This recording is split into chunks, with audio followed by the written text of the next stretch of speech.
오늘 오전부터 김홍일 방송통신위원장 후보자 인사청문회가 국회에서 계속 이어지고 있습니다. 3부에서는 여야 과방위원 릴레이로 연결해서 인사청문회 상황과 쟁점 짚어보겠습니다. 먼저 국민의힘 홍석준 의원 전화로 연결돼 있습니다. 홍 의원님 안녕하세요. 예, 안녕하십니까. 반갑습니다. 예, 청문회는 아직 진행 중인 거죠?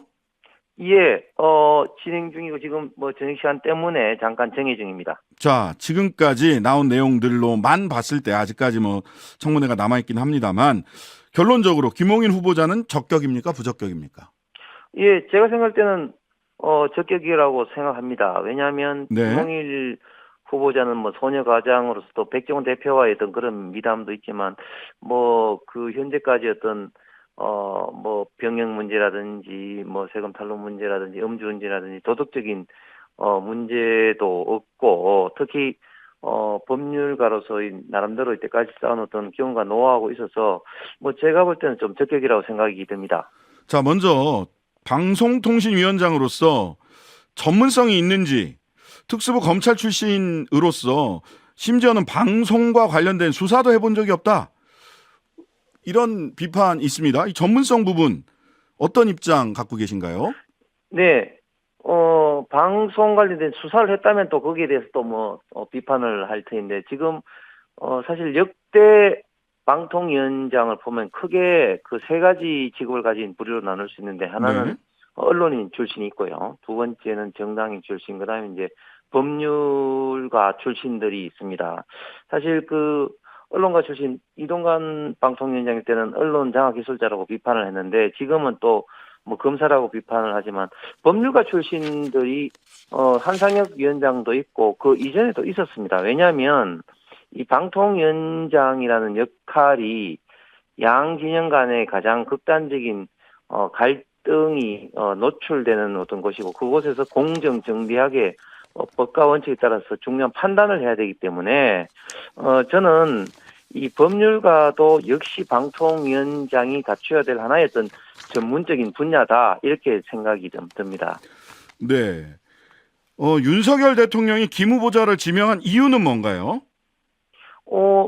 제가 인사권자가 아니기 때문에 100% 장담할 수 없습니다만 제가 조금 전에 말씀드린 것처럼 존경받는 법조인으로서 방통위원장으로서 발생할 수 있는 좀 수많은 어떤 예민한 어떤 사안에 대해서 공명정대하게 판단하라 그런 어떤 요청 사항인 것 같고 특히 또 방통위원장이 사실은 자격 요건이 굉장히 좀 까다롭습니다. 왜냐하면은 정당 국회의원도 되지도 않고 또 인수위원회도 되지 않고 이런 어떤 자격 조건도 굉장히 까다로운 상황에서 임명권자로서 대통령이 김홍일 위원장을 지명을 하신 게 아닌가 생각이 듭니다. 네.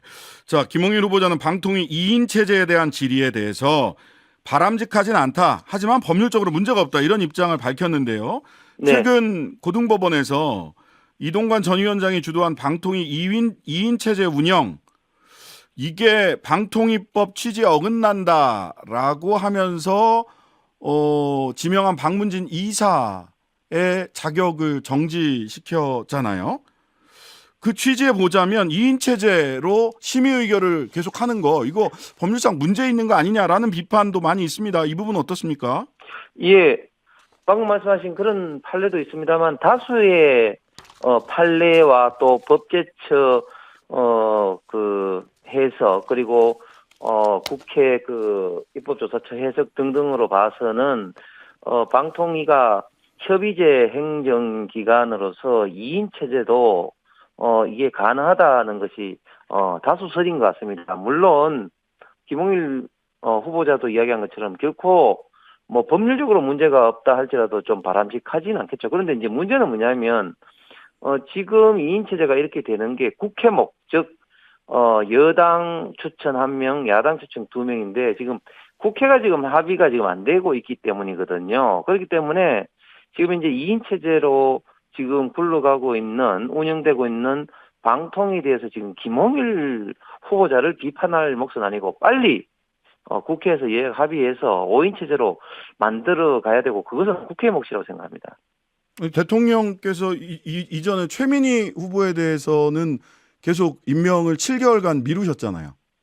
아니 그러니까 그거는 이제 당시에 최민희 그 방통인 후보자가 방통위법에 있는 관련된 유관기관 즉 통신 관련된 연합회 상근 부의장으로 있었기 때문에 법제처의 해석을 이제 기다린 것이었죠. 그래서 최민희 후보자가 지금 사퇴를 지금 한 상황인데 네. 빨리 지금 여야가 합의해서 음. 나머지 국회 추천 방통위원을 좀 해야 된다, 임명해야 된다고 봅니다. 네. 자, 김 후보자 관련해서는 이명박 전 대통령 BBK 수사 관련 질의가 있었는데 무혐의라는 면죄부지고 이후 훈장까지 받은 것에 대해서 민주당 쪽에서 비판의 목소리를 높이더라고요. 이 부분 네. 어떻습니까?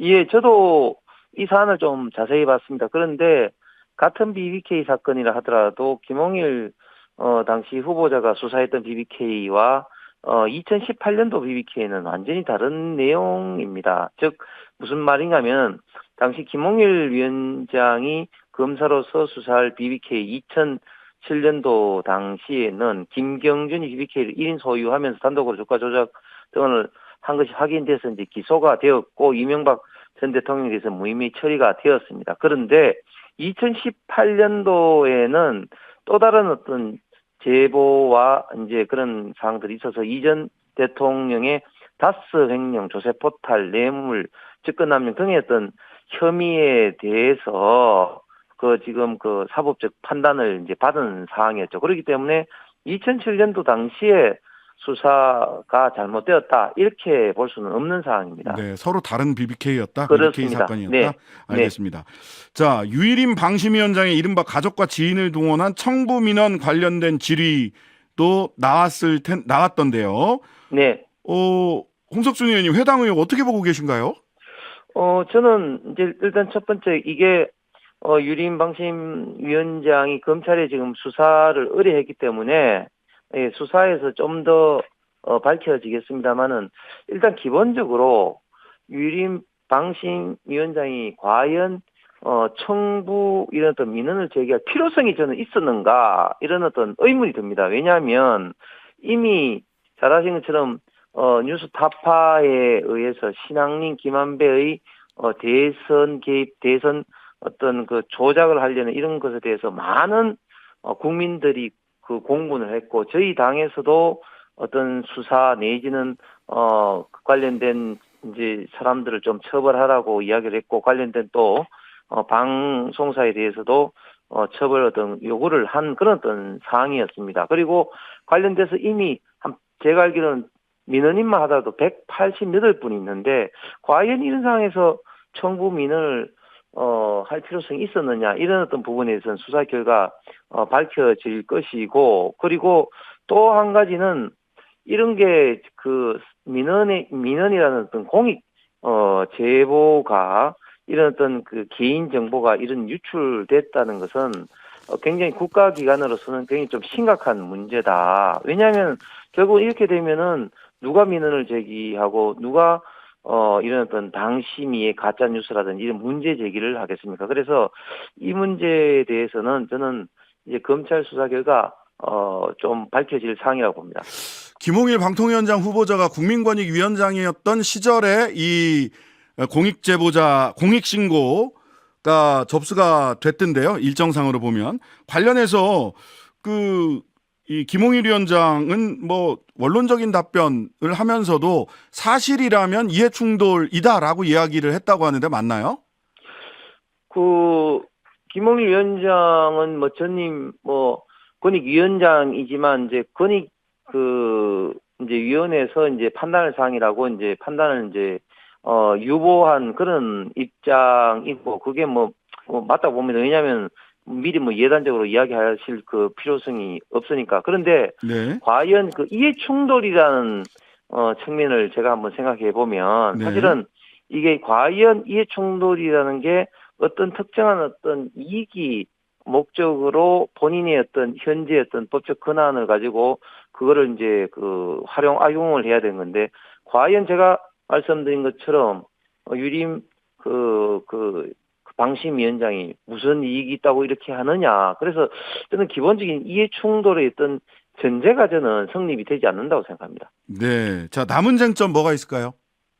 예, 뭐 여전히 있던 방심위원장으로서의 전문성 내지는 또 검사 재직 시에 몇 가지 어떤 사안에 대해서 계속해서 민주당은 저녁에도 좀 문제를 제기할 알겠습니다. 가능성이 있을 것 같습니다. 네, 국민의힘 홍석준 의원이었습니다. 오늘 말씀 감사합니다. 네, 감사합니다. 하루 종일 기다려지는 진짜 시사. 평일 저녁 6시 5분 신장식의 뉴스 하이킥.